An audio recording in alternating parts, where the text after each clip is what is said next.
Está no ar a Voz do Brasil. As notícias do governo federal que movimentaram o país no dia de hoje. Olá, boa noite. Boa noite para você que nos acompanha em todo o país. Quarta-feira, 14 de junho de 2023. E vamos ao destaque do dia. Divulgada a lista de montadoras que aderiram ao programa do governo de descontos em veículos. São 31 modelos à disposição dos consumidores. Luciana Vasconcelos. Os descontos do governo variam de R$ 2 a R$ 8.000, seguindo 3 critérios: menor preço, eficiência energética e conteúdo nacional. E você também vai ouvir na Voz do Brasil. Um gesto de amor que salva vidas. No Dia Mundial do Doador de Sangue, o Ministério da Saúde lança campanha sobre a importância de doar. Márcia Fernandes. É preciso aumentar o número de doadores para manter os estoques sem risco de desabastecimento. E vamos falar sobre as ações do governo em telemedicina e compartilhamento de informações dos pacientes. O Papa com a secretária de Informação e Saúde Digital do Ministério da Saúde, Ana Estela Haddad. Hoje na apresentação, Mariana Jungmann e Luciano Seixas. E assista a gente ao vivo pela internet. Acesse voz.gov.br. A tecnologia e interatividade estão em todo lugar e não podia ser diferente na área da saúde. Para isso, o Ministério da Saúde criou a Secretaria de Informação e Saúde Digital, responsável por formular e coordenar ações voltadas ao uso de novas tecnologias no serviço público. Um exemplo do trabalho é a incorporação da telesaúde no SUS. Vamos saber mais sobre as iniciativas com a Secretária de Informação e Saúde Digital, Ana Estela Haddad. Boa noite, secretária. Muito boa noite, Mariana Seixas. Secretária, a telesaúde aumentou durante a pandemia, naturalmente. Como é que está sendo, então, a incorporação desse novo serviço, desse novo modelo de serviço de saúde nas áreas no SUS, especialmente na ponta, né, ali na... Olha, Mariana, o uso da telesaúde no SUS não é novo. Isso começou já desde 2006, 2007, no início na atenção básica, nas unidades básicas de saúde, mas o que se fazia era a troca de opiniões entre profissionais. A partir da pandemia, com a nova lei da telesaúde, e agora uma lei definitiva, tivemos uma lei provisória e agora uma lei definitiva, passou a ser autorizada a teleconsulta. Então, a partir da pandemia, passou a ser possível atendermos os pacientes à distância. E por que esse trabalho é tão importante para o cidadão? Que tipo de resultados isso traz para a melhoria do serviço, do SUS? Quando a gente pensa um sistema de saúde como é o nosso, o SUS, que é um sistema de acesso público e universal, todo cidadão tem direito e o Estado deve prover esse serviço, nós precisamos criar modelos de racionalidade para que todos possam ser atendidos. E a telesaúde, ela ajuda a racionalizar esse processo de atendimento. Então, quando você pode, por exemplo, fazer uma primeira consulta à distância ou fazer uma teletriagem dos casos para perceber qual é o caso que precisa ser atendido primeiro, qual que deve ser atendido na atenção primária ou na atenção especializada, ou para reduzir, por exemplo, uma fila quando você não tem um número suficiente de especialistas que você precisa para o número de casos, quando a demanda é maior do que a oferta. A telesaúde ajuda a melhorar esses processos de tal forma que a gente possa atender a todos. Ajuda também a diminuir as filas nas cidades maiores. Exatamente, ela ajuda a reduzir as filas, né? Claro que nós precisamos planejar, não é uma coisa que é automática, tem um planejamento que envolve sempre o presencial junto com o teleatendimento, não é um ou outro, são ambos combinados, né? Mas você pode reduzir o número de vezes que o paciente precisa se deslocar, por exemplo, para ir ao serviço, ou não precisar esperar na fila, poder fazer a marcação da sua consulta à distância e chegar no horário previsto e não ter que aguardar. Então, muitas vantagens podem ser conseguidas, né? Usando esse tipo de tecnologia. Secretária, vamos falar um pouco da integração de sistemas, né? A ideia de que um paciente que seja morador, por exemplo, do Acre, esteja, vamos supor, em viagem ao Rio Grande do Sul, precise do sistema de saúde e todo o histórico dele possa ser acessado em outro estado, né?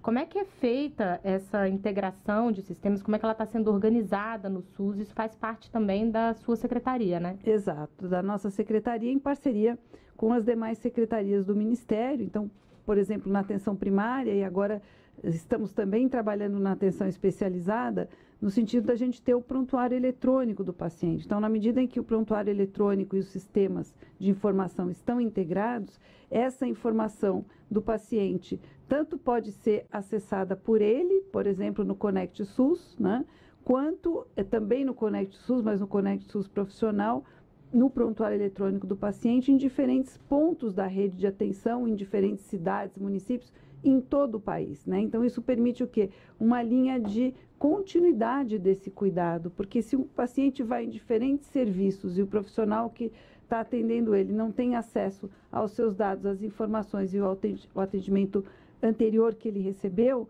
a qualidade do que ele pode fazer, do atendimento que ele pode dar, cai muito, né? Então, essa continuidade do cuidado, essa possibilidade de acesso aos dados e às informações e aos exames que são feitos, muda completamente a qualidade do atendimento. E existe uma meta de tempo para a integração de todos os sistemas de saúde no país?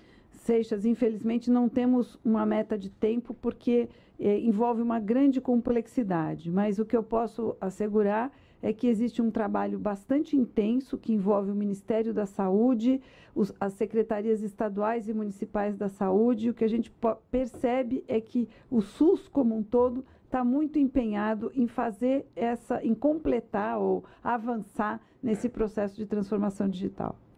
Secretária, chama a atenção que essa secretaria, a gente já vive a era da tecnologia há tanto tempo e tenha sido criada só agora, né? Quais são os desafios que a senhora tem encontrado, especialmente aí nesses primeiros 6 meses de governo? Olha, nós temos... O Brasil é muito grande, né, e muito diverso. Então, em alguns locais, a gente ainda tem o desafio da conectividade, por exemplo. Em outros lugares, a gente já tem processos avançados de implementação do prontuário eletrônico, a conectividade não é um problema, mas às vezes a gente tem experiências de uso das tecnologias que estão fragmentadas e que a gente precisa integrar para que elas funcionem melhor em favor do fortalecimento da rede e do atendimento direto ao cidadão. Secretária, a gente ainda tem 1 minuto. Quando a gente fala de conectividade, não pode deixar de fora o tema importante que é a segurança da informação. Como garantir a proteção dos dados pessoais dos usuários e, ao mesmo tempo, disseminar informações estratégicas e emergentes? Seixas, uma das funções do Ministério da Saúde agora, através da Secretaria de Informação e Saúde Digital, é poder estabelecer diretrizes, padrões e as melhores práticas atendendo a legislação vigente, como, por exemplo, a própria Lei Geral de Proteção de Dados. Então, esse é um desafio que está colocado para a gente. Então, vou citar um exemplo simples, né? Fazer telesaúde, a gente não deve fazer através do WhatsApp, por exemplo. A gente faz com plataformas dedicadas, com plataformas seguras e que atendam a Lei Geral de Proteção de Dados. Bem, nós conversamos com a secretária de Informação e Saúde Digital do Ministério da Saúde, Ana Estela Haddad. Secretária, muito obrigada pela sua entrevista aqui à Voz do Brasil. Eu que agradeço. Carro popular mais barato. Já está disponível a lista com as montadoras e modelos que aderiram ao programa do governo para a compra de carro mais em conta. São 9 montadoras e 31 modelos de carros que vão ter descontos de 2 a 8 mil reais. A troca do carro está nos planos da produtora cultural Ângela Martins há mais de 1 ano. O que ela espera conseguir fazer agora, com os descontos oferecidos por programa do governo. A minha expectativa é boa e é grande, porque a gente já pensa que com esse desconto do governo, as concessionárias ainda estão fazendo mais um pouquinho em cima. Então tem essa força toda, né? Eu só vou conseguir trocar o carro por causa desse desconto. As 9 montadoras que se inscreveram no programa de carro mais barato do governo colocaram à disposição 233 versões de veículos de 31 21 modelos. Os descontos do governo variam de R$ 2 a R$ 8.000, seguindo 3 critérios: menor preço, eficiência energética e conteúdo nacional. Ou seja, quanto maior a pontuação desses itens, maior o desconto. No entanto, o preço final pode ser ainda menor, dependendo de fábricas e concessionárias. A gerente de uma concessionária de Brasília, Daiane Marques, disse que o número de pessoas em busca de um carro novo aumentou na loja em que trabalha. Nesse início de mês, assim que foi lançado o desconto, a gente conseguiu aumentar o fluxo de cliente na concessionária e a conversão de vendas, assim, aumentou bastante. A perspectiva é que continue esse fluxo maior, porque a gente teve bastante modelos que entrou com desconto, então tem carro que chegou até 10 mil de desconto. A expectativa da gerente tem motivo, como afirmou o secretário de Desenvolvimento Industrial do Ministério do Desenvolvimento,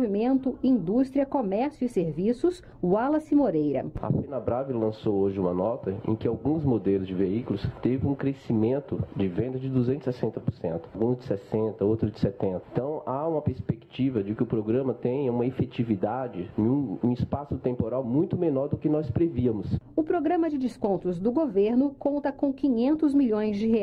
As 9 montadoras já pediram 10 milhões cada e 6 delas solicitaram crédito adicional de 10 milhões, o que representa 30% do teto do valor total reservado pelo governo. E as montadoras ainda podem incluir novos modelos se quiserem. Para acessar a lista, vá na página do Ministério do Desenvolvimento, Indústria, Comércio e Serviços em gov.br/MIDIC.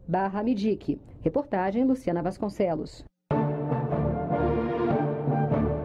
A agência de classificação de risco Standard & Poor's elevou hoje a nota de crédito do Brasil de estável para positiva. Essa sinalização positiva para o país não ocorria desde 2019. A avaliação funciona como uma garantia da capacidade do país de manter as contas em equilíbrio e honrar os compromissos financeiros. Quanto maior é a classificação, mais confiável o país é para investimentos externos. O ministro da Fazenda, Fernando Haddad, destacou algumas medidas adotadas pelo governo que contribuíram para a alteração da nota do país.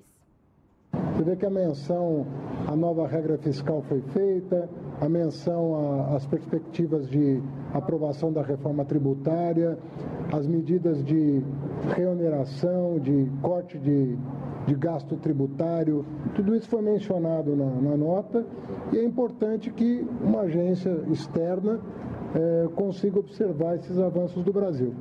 Tem muito trabalho pela frente, é só um começo, mas eu penso que se nós mantivermos o ritmo de trabalho, né, das duas casas e do judiciário, eu quero crer que nós vamos conseguir atingir os nossos objetivos.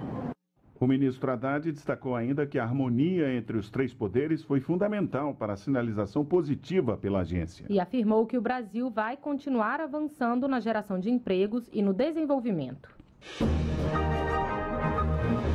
Explorar o trabalho de outra pessoa, colocando o empregado em situação degradante e semelhante à escravidão, é crime. O Ministério do Trabalho e Emprego lançou uma campanha para que as pessoas denunciem casos assim. De janeiro a maio deste ano, mais de 1.200 pessoas foram resgatadas de trabalho escravo.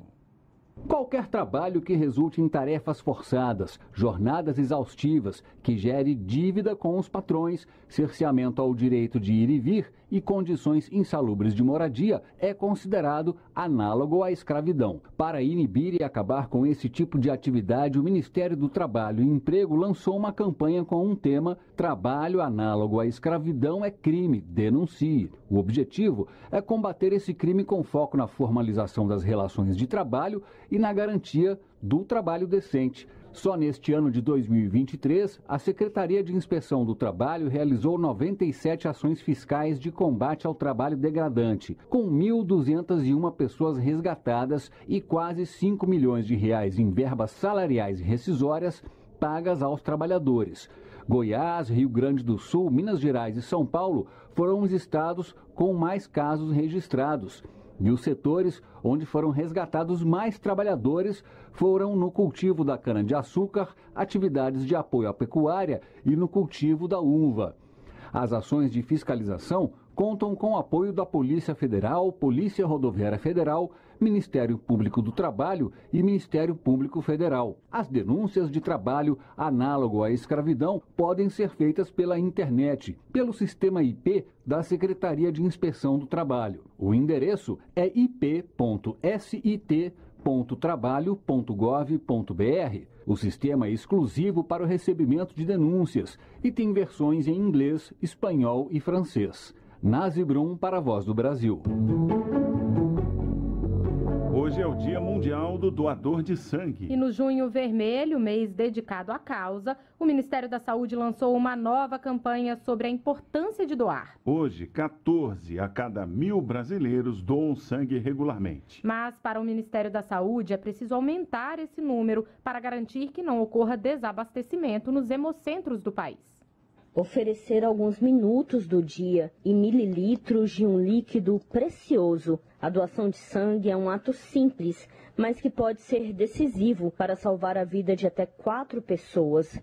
O motorista Wellington Barbosa sabe disso e sempre procura o Hemocentro de Brasília para fazer a doação. Eu dou sangue de 3 a 4 vezes ao ano. Eu procuro de alguma forma estar podendo ajudar, fazendo uma boa ação. Para alertar sobre a importância desse ato, o Ministério da Saúde lançou nesta quarta-feira uma campanha de conscientização. O objetivo é incentivar ainda mais pessoas a se tornarem doadoras. Nunca imaginei que iríamos passar por isso. O meu filho, num momento tão delicado, necessitando de doações de sangue para viver. A sua generosidade salvou a vida do nosso filho. Para todos vocês que doam sangue, muito obrigado. Quando você doa sangue, ajuda a salvar muitas vidas. Doe sangue regularmente. Procure o Hemocentro mais próximo. Ministério da Saúde, Brasil, União e Reconstrução, Governo Federal. Dados do Ministério da Saúde apontam que 14 pessoas a cada 1.000 habitantes doam sangue com frequência, o que representa cerca de 1,4% da população brasileira. Com isso, o Brasil está dentro da recomendação da Organização Mundial de Saúde de que 1 a 3% da população de cada país deve doar sangue. Mesmo assim, é preciso aumentar o número de doadores para manter os estoques sem risco de desabastecimento. E todo o processo é feito de forma segura, como explica a coordenadora geral de sangue e hemoderivados do Ministério da Saúde, Joyce Aragão. Todo o sangue coletado é testado e só é liberado para uso após comprovada a sua segurança. Para isso, a coordenação de sangue mantém um trabalho contínuo dentro dos hemocentros para que o sangue seja seguro. Esse é um trabalho que requer toda uma tecnologia. E nessa época, a atenção aos estoques de sangue é ainda maior. Com as festas juninas e a chegada do frio e das férias escolares, as doações costumam registrar queda, como aponta Elvésio Miranda, secretário de Atenção Especializada do Ministério da Saúde. Nós temos perigosamente, às vezes, estoques muito baixos em diversos hemocentros. Isso é um risco imenso para todos nós. Basta um acidente de massa num município, numa rodovia, para desequilibrar completamente a oferta e demanda de um hemocentro. O Brasil possui mais de 2.000 unidades de saúde que realizam a coleta de sangue. Para doar, a pessoa precisa ter entre 16 e 69 anos, pesar mais de 50 quilos e não ter ingerido bebida alcoólica nas últimas 12 horas. O sangue doado é testado para doenças como HIV, hepatites e malária. Reportagem, Márcia Fernandes. Incluir as populações quilombolas no PAA, o Programa de Aquisição de Alimentos. Por meio do programa, o governo compra produtos de agricultores familiares e destina a pessoas em situação de insegurança alimentar e nutricional, restaurantes populares, cozinhas comunitárias e creches. E também garantir linhas de créditos com juros baixos para mulheres quilombolas. Algumas das ações que o governo está desenvolvendo em benefício dessa parte da população e que foram discutidas durante o Encontro Nacional de Mulheres Quilombolas.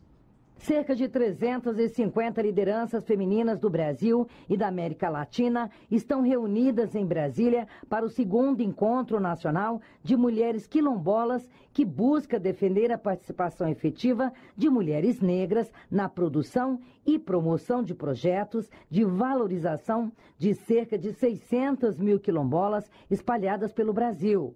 A representante da Coordenação Nacional de Articulação de Comunidades Negras Rurais Quilombolas, Givânia Silva, fala da pauta de reivindicação desse encontro. O que nós estamos trazendo é o que nós estamos debatendo nos quilombos, que é a regularização dos nossos territórios, a violência que vem assolando os nossos territórios, expulsando homens e mulheres, matando pessoas, o envenenamento dos nossos rios e devastação das nossas florestas. Recentemente, o governo federal lançou o Aquilomba Brasil, que visa reduzir as desigualdades de gênero e sociais dessas comunidades. O programa prioriza acesso à terra e à infraestrutura, inclusão produtiva, além do resgate de direitos e cidadania. Na abertura do encontro, a ministra da Igualdade Racial, Aniele Franco, falou do conjunto de ações que o Ministério está desenvolvendo dentro do programa em favor dessa população. Objetivos que passam pela promoção da segurança e soberania alimentar, pelo fortalecimento da educação escolar quilombola, pela garantia do acesso à saúde, pelo respeito aos saberes e fazeres da medicina tradicional quilombola, pelo combate às violências e dentre outros. Também na abertura do encontro, o ministro do Desenvolvimento Agrário e Agricultura Familiar, Paulo Teixeira, informou que o governo federal vai lançar uma linha de crédito especial destinado às mulheres quilombolas dentro do Programa Nacional de Fortalecimento da Agricultura Familiar e incluir essa população no Programa de Aquisição de Alimentos, o PAA. Nós não vamos comprar um produto só no Brasil, vamos comprar os produtos das comunidades indígenas, comprar um produto das comunidades quilombolas, comprar os produtos da comunidade tradicionais e, ao mesmo tempo, nós vamos ajudar a organizar essas comunidades para se cooperativarem e para se organizarem, para vender também para o Programa Nacional de Alimentação Escolar. Ao final desse 2º Encontro Nacional de Mulheres Quilombolas, será entregue ao governo federal um documento com reivindicações do movimento. Reportagem Cleide Lopes. Foram lançadas hoje mais de 3.000 vagas para a especialização de professores de ciências que atuam no 6º ao 9º ano do ensino fundamental por meio do programa Ciência E10. Os cursos são oferecidos pela CAPES, a Coordenação de Aperfeiçoamento de Pessoal de Nível Superior, na modalidade de educação à distância, em parceria com 18 instituições de ensino superior em 13 estados. Os professores interessados poderão se inscrever no site das universidades parceiras a partir de agosto. Para a diretora de Educação à Distância da CAPES, professora Suzana dos Santos Gomes, a formação dos professores eleva a qualidade da educação básica. Sabemos mais do que nunca que conhecimento é um bem precioso e o professor, ao receber essa formação de qualidade, ele vai, sem dúvida, ter condições de promover na escola um trabalho diferenciado. Durante o evento de lançamento da oferta de vagas para o programa, a ministra da Ciência, Tecnologia e Inovação, Luciana Santos, falou sobre a importância desses investimentos para a formação de crianças e jovens. Sabemos que os investimentos em ciência e tecnologia criam um círculo virtuoso na economia dos países, mas muitas vezes esquecemos de investimento que deve ser feito na base, ou seja, na formação das nossas crianças e dos nossos jovens. O contato com o conhecimento científico nos primeiros anos escolares é fundamental para despertar o interesse dos jovens e das jovens brasileiras pelas carreiras tecnológicas. O aprendizado da ciência abre portas, amplia horizontes, contribui para a formação de uma sociedade com capacidade de compreender e de se apropriar dos benefícios da ciência e da tecnologia. Essas foram as notícias do governo federal. Fique agora com o Minuto do TCU e em seguida as notícias do Poder Judiciário e do Congresso Nacional. Boa noite. Boa noite para você e até amanhã. A Voz do Brasil. Governo Federal. Minuto do TCU. O Tribunal de Contas da União publicou uma nota técnica para ajudar gestores públicos, unidades de assessoria jurídica e outros órgãos de controle externo a melhorar as contratações de tecnologia da informação. O material reúne informações sobre quantidades, estimativas de preço, além de entendimentos técnicos e jurisprudência. O tema é recorrente nos trabalhos dos gestores públicos e do TCU. As informações podem minimizar os riscos de irregularidades graves, como o sobrepreço e o superfaturamento nas contratações. O documento também pode servir de suporte para ações de instituições engajadas no controle social, como imprensa e organizações não governamentais. A nota técnica está disponível no site do Tribunal. Acesse em tcu.gov.br. TCU – Fiscalização a serviço da sociedade.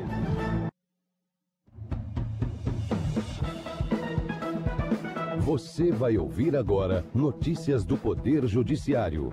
Supremo Tribunal Federal proíbe destruição de provas obtidas na Operação Spoofing. Superior Tribunal de Justiça entende que banco deve ser ressarcido após homem subtrair bens da ex-esposa que estavam em cofre. Ministério Público Federal consegue condenação de ex-delegado do DOPS por ocultação de cadáver durante a ditadura militar. Boa noite, eu sou Ariana Fonseca. E eu sou Walter Lima. O Supremo Tribunal Federal confirmou o liminar do ministro Luiz Fux, que impede a destruição de provas obtidas a partir de ataques hackers a celulares de autoridades públicas envolvidas na Operação Lava Jato. Os diálogos foram revelados pelo site Intercept Brasil. Em julho de 2019, a Polícia Federal prendeu 4 suspeitos de hackear os celulares de autoridades. Dias depois, o então ministro da Justiça, Sérgio Moro, um dos alvos dos hackers, teria ordenado a destruição das mensagens apreendidas com os suspeitos presos. Por unanimidade, o plenário da Suprema Corte conseguiu o voto do relator,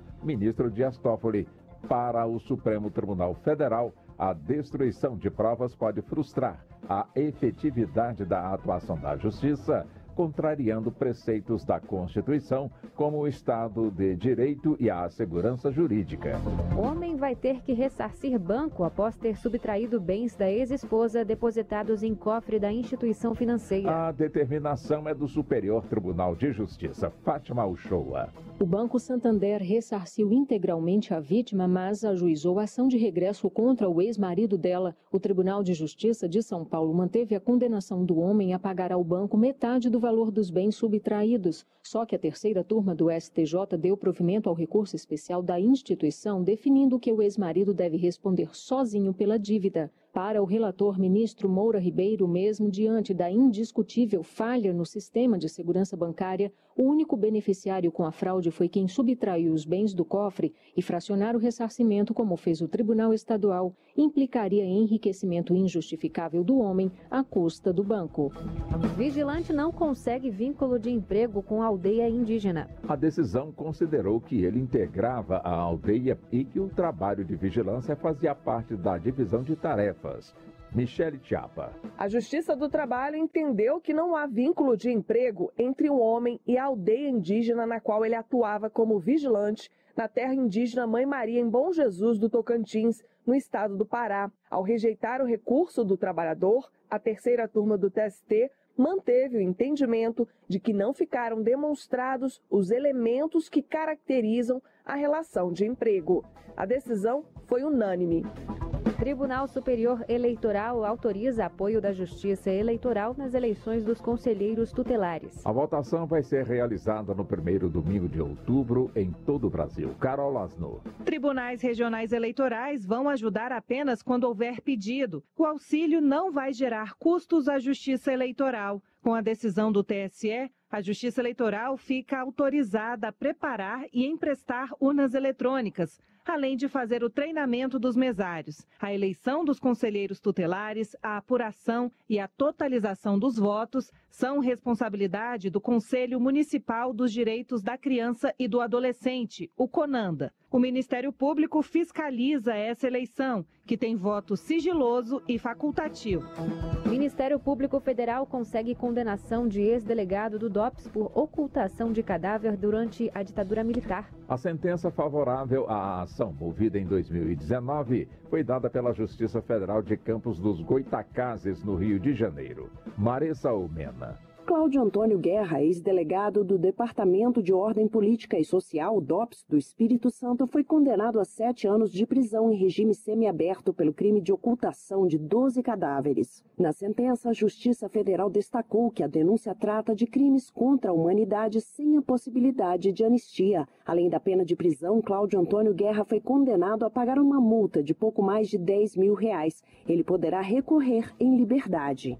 Você acompanha outras notícias do Poder Judiciário em 104,7 FM para Distrito Federal e em torno e também pela internet. Acesse radiojustiça.jus.br e siga pelo Twitter. twitter.com/rádio e TV Justiça. Uma boa noite. E até amanhã. Notícias do Poder Judiciário, uma produção da Rádio Justiça, Supremo Tribunal Federal.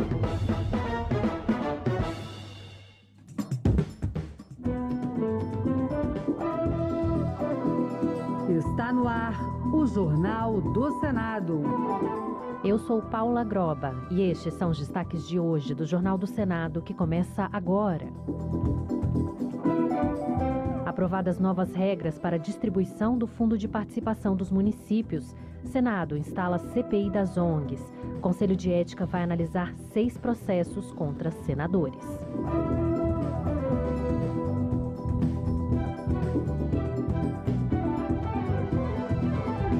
Boa noite. O plenário aprovou o projeto que estabelece uma transição de 10 anos para os municípios do interior que tiveram diminuição de população serem reenquadrados em índices de distribuição de recursos do Fundo de Participação dos Municípios, o FPM.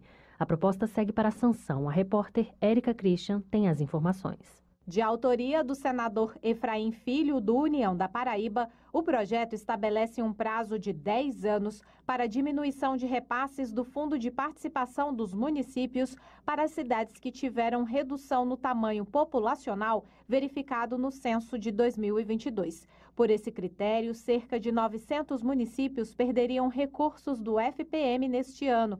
Efraim Filho explicou que o projeto prevê ainda a aplicação dos critérios definidos pelo Tribunal de Contas da União apenas a partir de 2025, quando os municípios perderiam 10% ao ano. Ele argumentou que o censo de 2022 ficou comprometido pela pandemia. Isso atrapalhou muito nos resultados. O que a gente espera é que um novo censo, esse sim feito sob condições de normalidade, poderá ferir muito maior. O relator, senador Rogério Marinho, do PL do Rio Grande do Norte, ressaltou, no entanto, que os 315 municípios que registraram aumento populacional terão direito ao repasse corrigido para mais. O projeto prevê que quem perdeu habitantes, ao invés de ter uma queda abrupta, essa queda vai se dar ao longo dos próximos 10 anos. E aqueles que tiveram o seu aumento populacional terão de uma só vez. Já aprovado pela Câmara dos Deputados, o projeto segue para a sanção presidencial.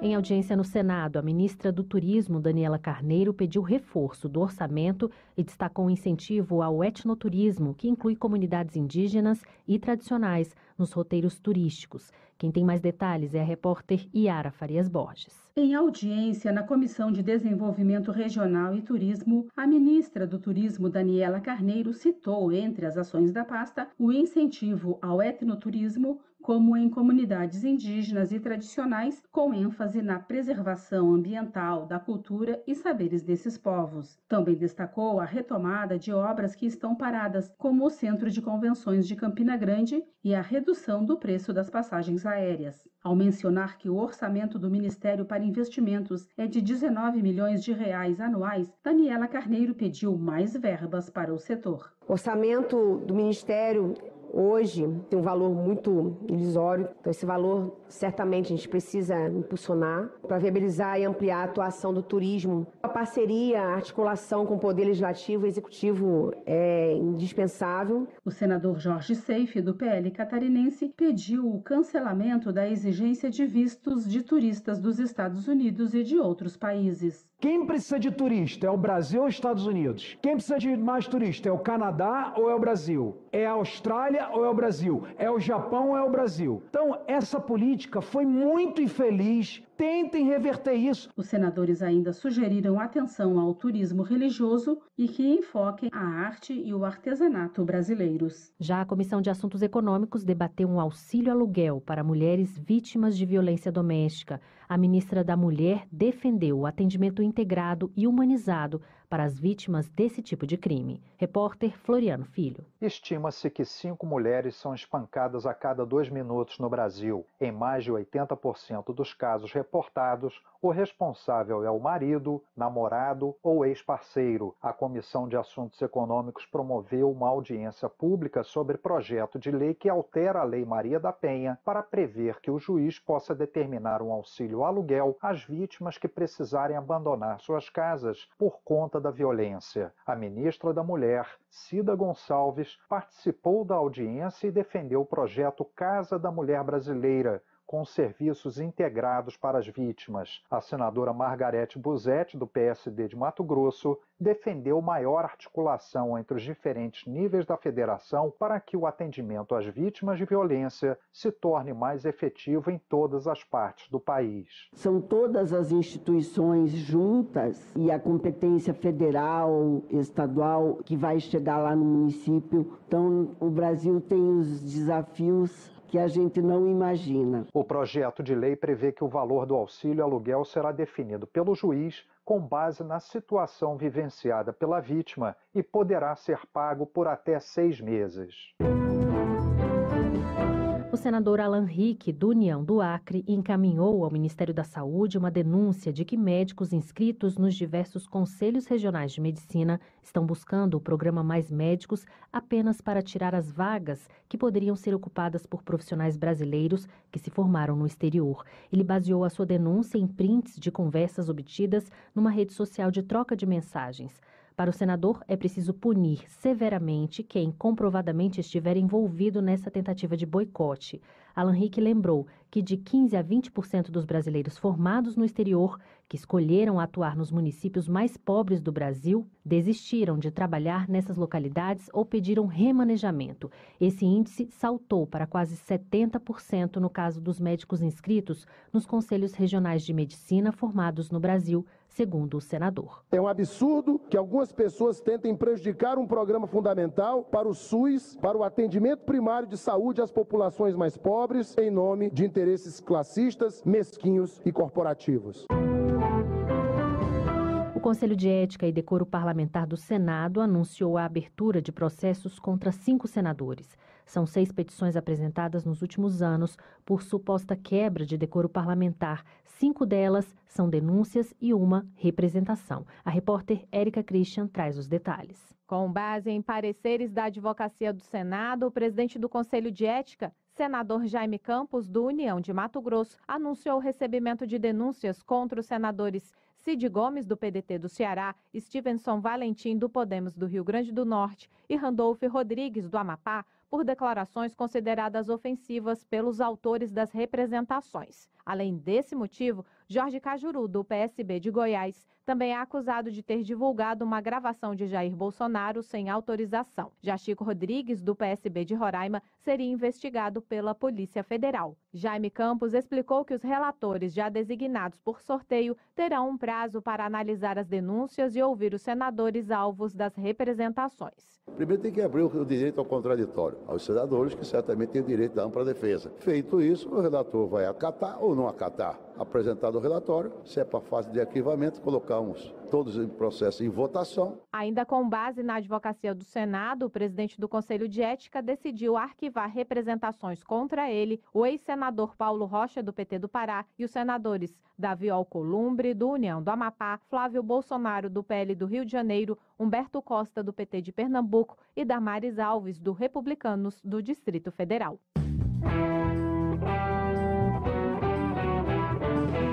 E o Senado instalou hoje a CPI das ONGs. Os senadores já definiram o comando do colegiado. Plínio Valério, do PSDB do Amazonas, será o presidente e Márcio Bittar, do União do Acre, o relator. Repórter Rodrigo Rezende. O senador Plínio Valério, do PSDB do Amazonas, será o presidente da CPI das ONGs, que vai funcionar pelo prazo de 130 dias. O colegiado vai investigar os repasses de recursos públicos da União para ONGs e OCIPs a partir do ano de 2002 até 1º de janeiro de 2023. Plínio afirmou que a CPI não será voltada contra o governo do presidente Lula. Que fique claro, esta CPI não é contra o governo. Essa CPI não é para demonizar ONGs. Esta CPI é para satisfazer o sentimento dos amazônicos que já não suportam mais serem utilizados por algumas ONGs que prestam desserviço ao país. A senadora Elisiane Gama, do PSD do Maranhão, pediu serenidade e responsabilidade ao colegiado. A gente sabe que hoje a política ambiental brasileira está se reposicionando, sendo recolocada. Nós tivemos aí por anos a fio a negação, eu diria até a exclusão de recursos internacionais que vieram para o país, como do Fundo Amazônia, que passa a ser retomado. O vice-presidente do colegiado será o senador Jaime Bagatoli, do PL de Rondônia, e o relator Márcio Bittar, do União do Acre.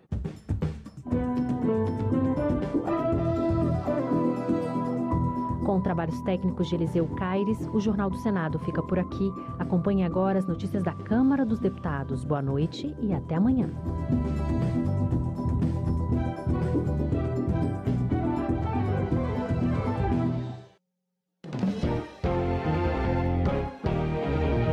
Jornal Câmara dos Deputados.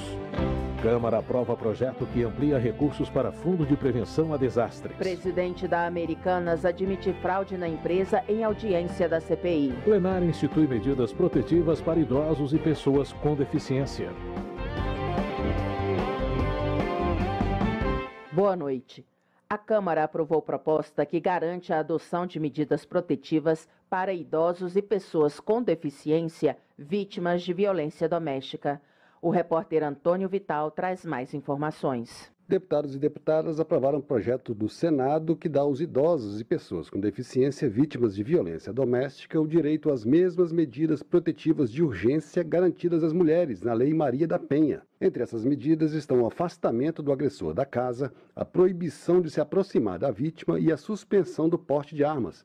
Além dessas, prevê outras medidas, como a troca de curador e a substituição da entidade de abrigo. Para permitir isso, o projeto altera o Estatuto do Idoso e o Estatuto da Pessoa com Deficiência. A proposta também garante prioridade de atendimento aos idosos e pessoas com deficiência nas delegacias de polícia. O texto aprovado determina que a autoridade policial deve informar o caso imediatamente ao juiz, que terá no máximo 48 horas para decidir sobre a adoção das medidas protetivas. A relatora, a deputada Silvia Alves, do União de Goiás, disse que o projeto é um avanço nos direitos das pessoas com deficiência e dos idosos. A gente não tem a menor ideia de como fica um idoso à mercê dentro da sua residência, onde há uma violência doméstica contra ele. Muitas das vezes acamado, muitas das vezes não consegue mais sequer pronunciar uma palavra, com Alzheimer. E do mesmo modo, pessoas com deficiência, seja de intelecto, seja deficiência física. O projeto dá ainda à Defensoria Pública a atribuição de atuar nos casos de idosos e pessoas com deficiência ameaçados ou vítimas de abusos ou agressões. O projeto foi aprovado de maneira simbólica pelo plenário,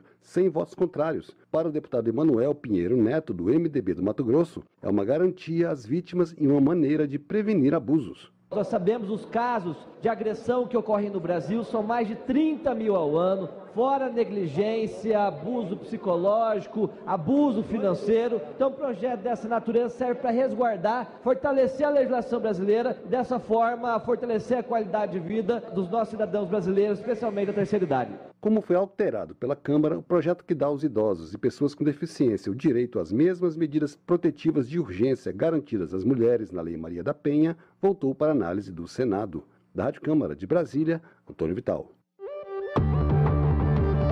Segurança Pública.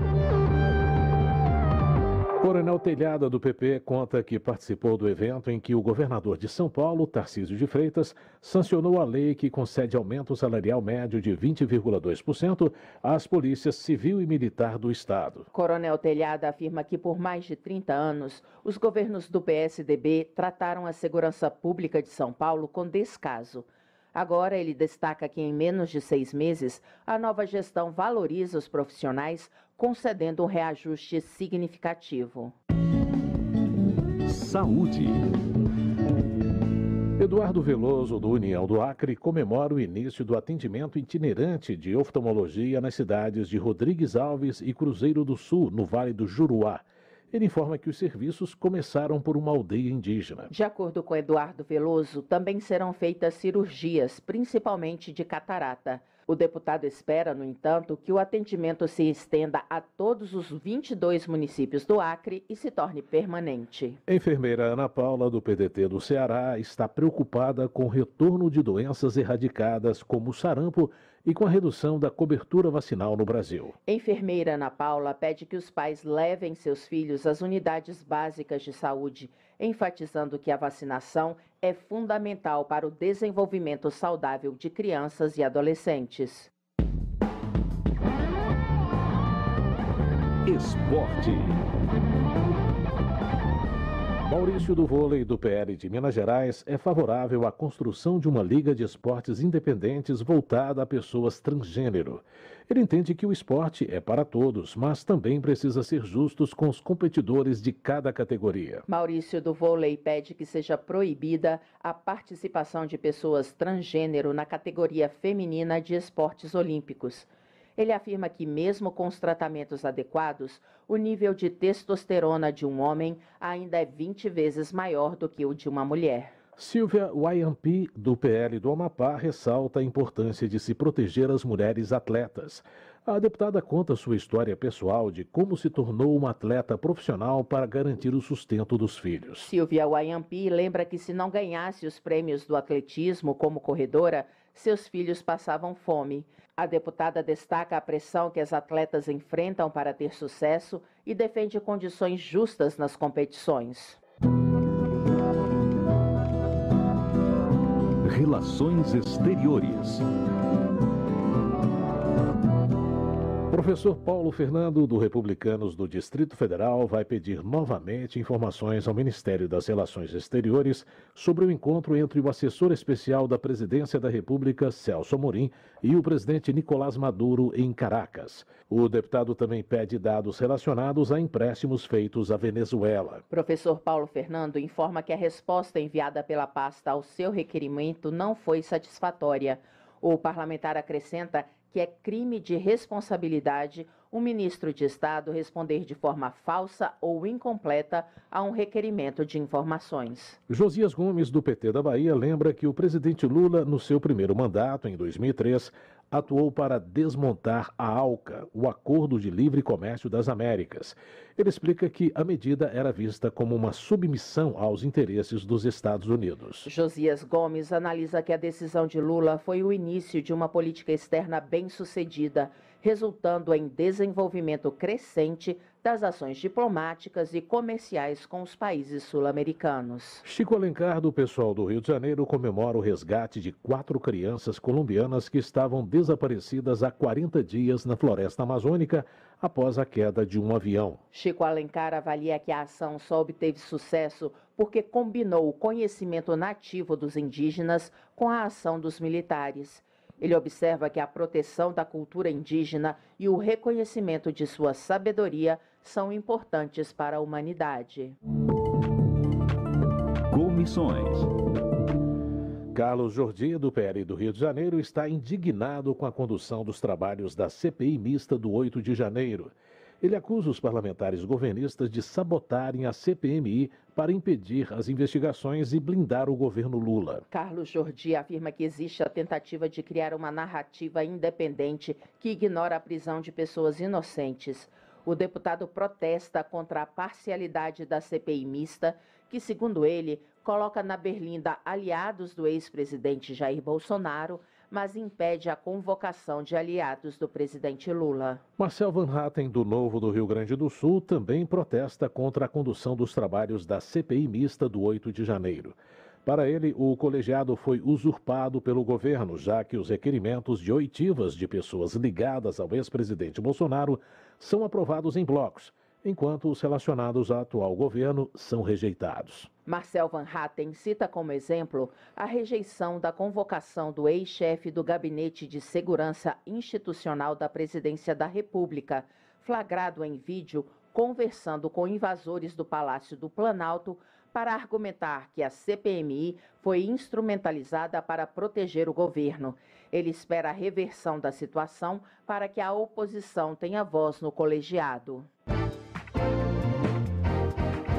Em audiência na CPI da Câmara, o presidente das lojas americanas admitiu que houve fraude na empresa. A repórter Emanuele Brasil tem os detalhes. O presidente das Americanas, Leonardo Coelho Pereira, reconheceu que a crise na varejista não pode mais ser tratada como crise de inconsistências contábeis, e sim como fraude. O executivo participou de audiência pública na Comissão Parlamentar de Inquérito que investiga a fraude na Americanas. Ele disse que chegou a essa conclusão após ter acesso a relatório de investigação independente sobre as finanças da companhia. Essas evidências não mais me permitem, como diretor-presidente das Americanas, tratar como inconsistências contábeis. Durante a reunião, ele divulgou as novas evidências que apontam para a fraude, entre elas 2 planilhas com resultados da empresa de 2021 e projeções para 2022, as quais apresentavam resultados discrepantes para o mesmo período analisado. Uma das planilhas, classificada Divisão Interna, apresentava prejuízos de 733 milhões de reais. A outra, classificada Divisão do Conselho, apresentava lucro de 2,9 bilhões de reais. Essa última consistente com o resultado divulgado ao mercado.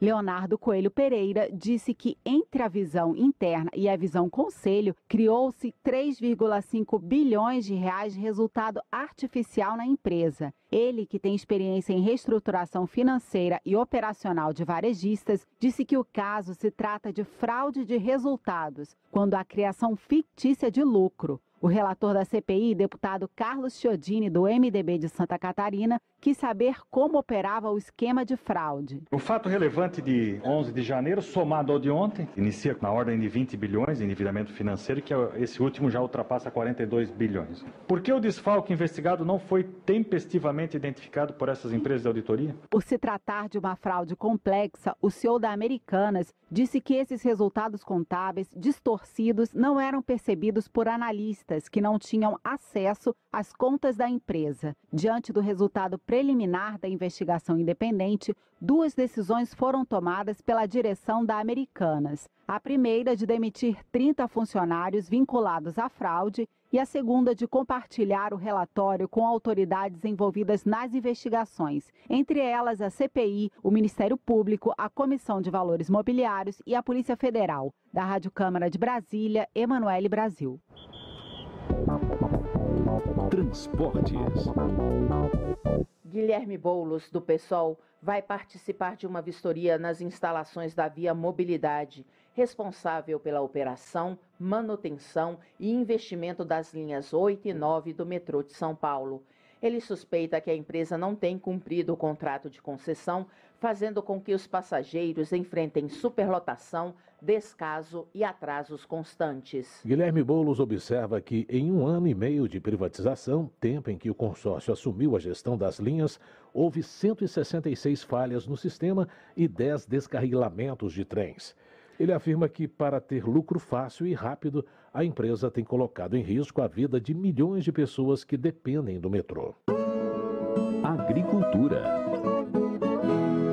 Nilton Tato, do PT de São Paulo, exalta o programa de aquisição de alimentos do governo federal, que tem como objetivo a compra de produtos da agricultura familiar e a distribuição para uma rede de assistência social. De acordo com Nilton Tato, foi a falta de políticas dessa natureza no governo anterior que colocou o Brasil novamente no mapa da fome, com 33 milhões de pessoas passando fome e mais de 100 milhões em situação de insegurança alimentar. Rafael Simões, do União de Minas Gerais, registra a realização de mais uma edição da Exposição Brasileira do Agronegócio do Leite.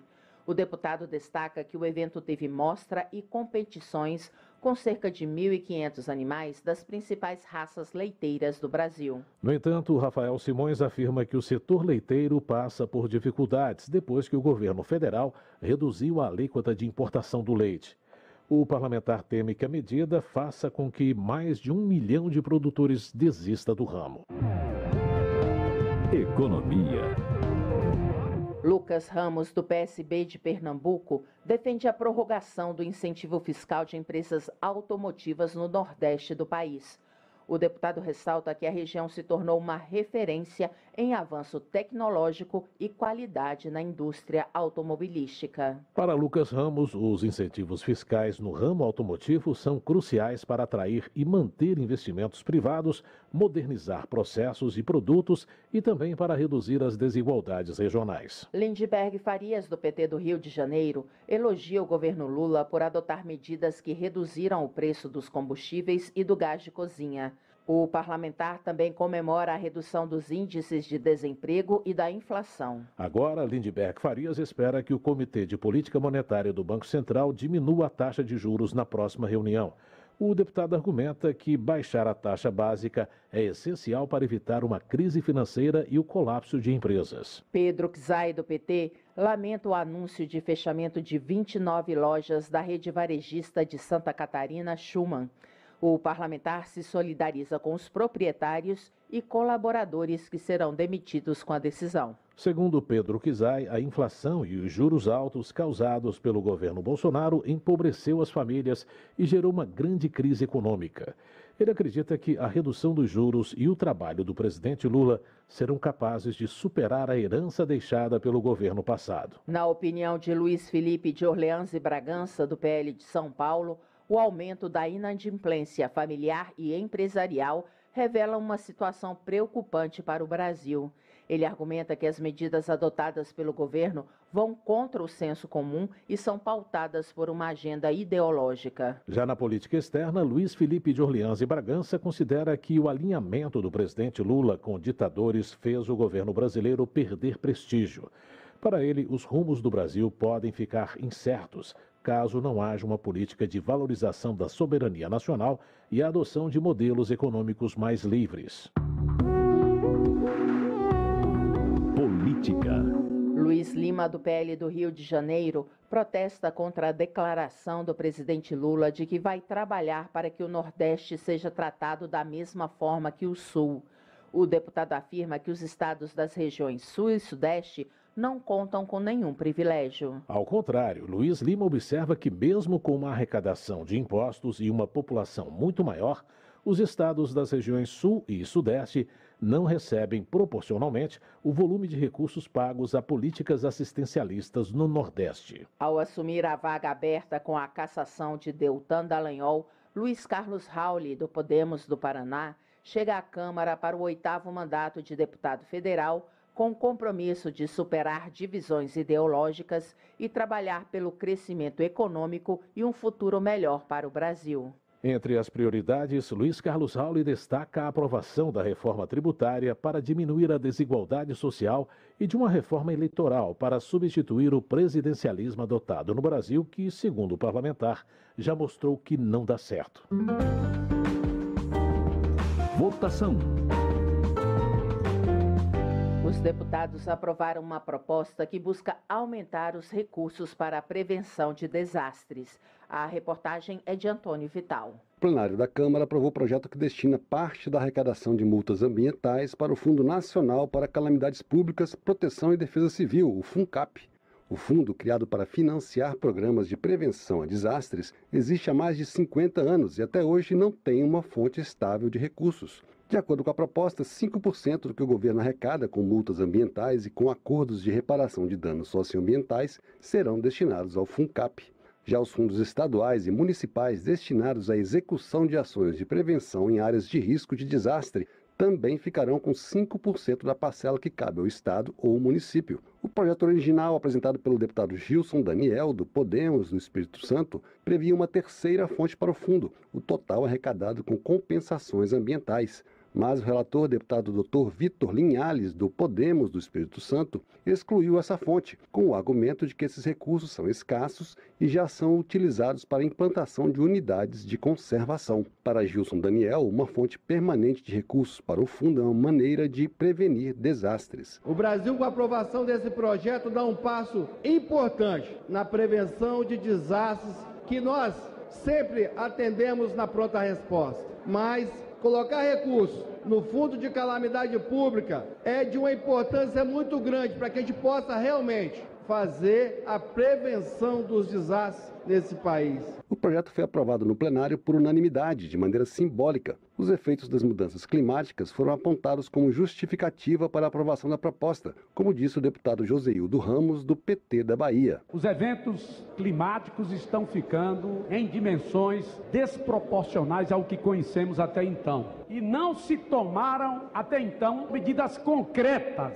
a respeito dessa situação climática. E essa matéria vem para mitigar os danos materiais, humanos, que acometem todos os países do globo. Informações do Sistema Integrado de Informações de Desastres apontam que entre 2013 e 2020 foram registrados quase 23 mil casos de situação de emergência e estado de calamidade pública no país, com 44 mil mortos e 1.600.000 pessoas desalojadas. O projeto, que destina parte da arrecadação de multas ambientais para o Fundo Nacional para Calamidades Públicas, Proteção e Defesa Civil, o FUNCAP, seguiu para análise do Senado. Da Rádio Câmara de Brasília, Antônio Vital. Termina aqui o Jornal Câmara dos Deputados, com trabalhos técnicos de Everson Urani e apresentação de Luciana Vieira e José Carlos Andrade.